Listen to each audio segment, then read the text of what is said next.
Thank you for that information. My first time seeing her, so it is really exciting. And what a truly gorgeous leopard she is.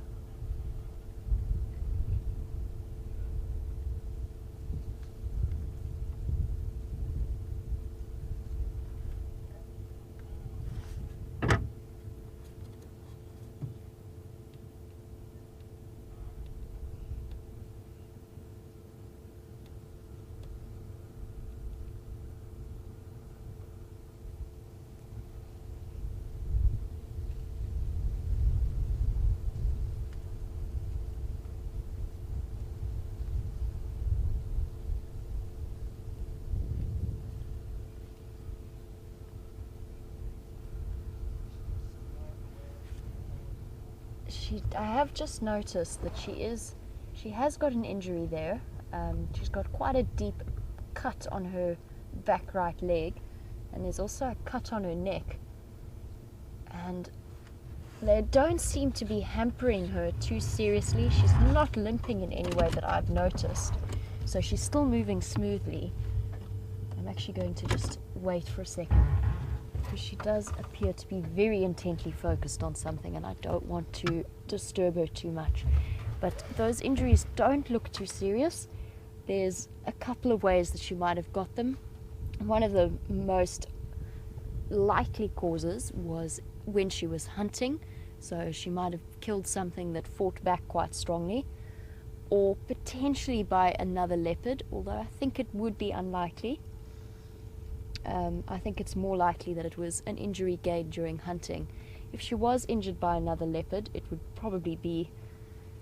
It does seem unlikely to me, because females, although they do have a territory, generally their confrontations, if they meet each other along territorial lines, are not too serious. They don't often come to physical blows. They usually are more... It's more about sizing each other up and then moving off in different directions. And there is no reason for her to be attacked by a male unless he got overly aggressive during the mating process, which again, there is a lot of aggression in the mating process between leopards and lions, but not to the point that it causes injuries like this. So I think most likely it's sustained when catching prey. She is on the move again, so I'm going to... Oh no, she's going to walk here. Thank you, girl.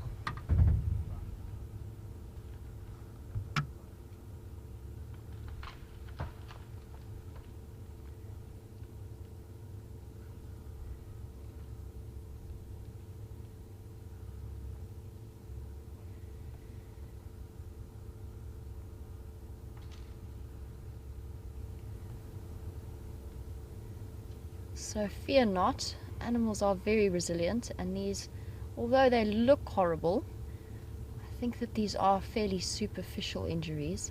She's not favoring that leg at all, so she's fine. It's not affecting her movement, and I think that she'll heal up just fine.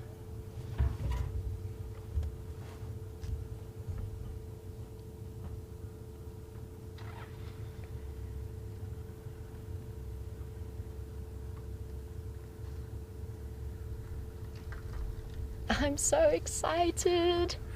This is the first time I've seen her.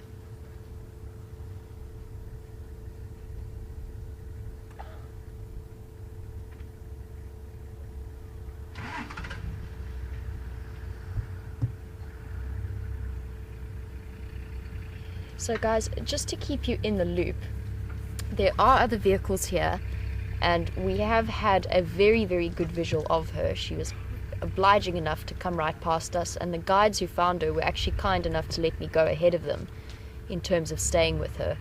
So as I follow along, I might switch around with the other vehicles just to let them have a turn to have a proper look at her, especially since they did find her.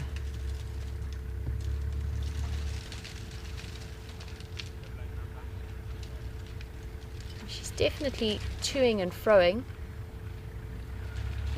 I'm not sure what she's after. She might be looking for something to eat, something to hunt and kill.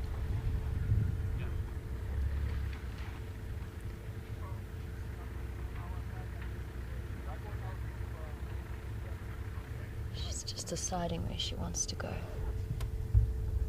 So it is only fair that I let the other vehicles have their time with her if they do come towards us, or if she starts to move off. I will stay with her for as long as possible, but she is moving towards them and I'm not going to go bashing my way in there. But I do want to reposition and just find a nice point that we can view her from without losing touch with her. So for now I'm going to send you back to Scott, and I will be back with you a little bit later, hopefully still with Karula.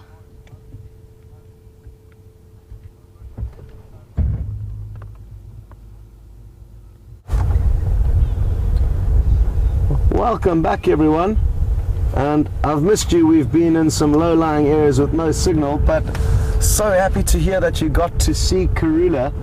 I'm really interested to see how bad this gash is on her leg, and I wonder what caused it. But anyway, you guys got lucky and got to see that. Andrew and myself have been enjoying some beautiful scenery here at Arethusa. This is the Arethusa waterhole, and now you can see the lodge coming into picture. What a beautiful view the guests here get to have every morning when they wake up. And they also have dinner right here, and hear the hippos calling. It's certainly not a bad spot to have your lodge situated. At the moment there's just a few hippo floating around and a few birds, but we're going to continue and see what else we can find. So we're not going to be able to see either Shadow, Sindile or Tingana this afternoon, and the reason for that is that they are all together on an impala kill. In all likelihood an impala that Shadow killed and then Tingana stumbled upon, her cub Sindile she would have brought back to the kill, and it's sadly on a property where we cannot go, so that rules them out of the equation. But good to know that they are all one happy family together having a feast, and the fact that all three of them are there together means that impala will be finished up quite quickly, and then they'll be on the move again, hopefully back into an area where we can see them.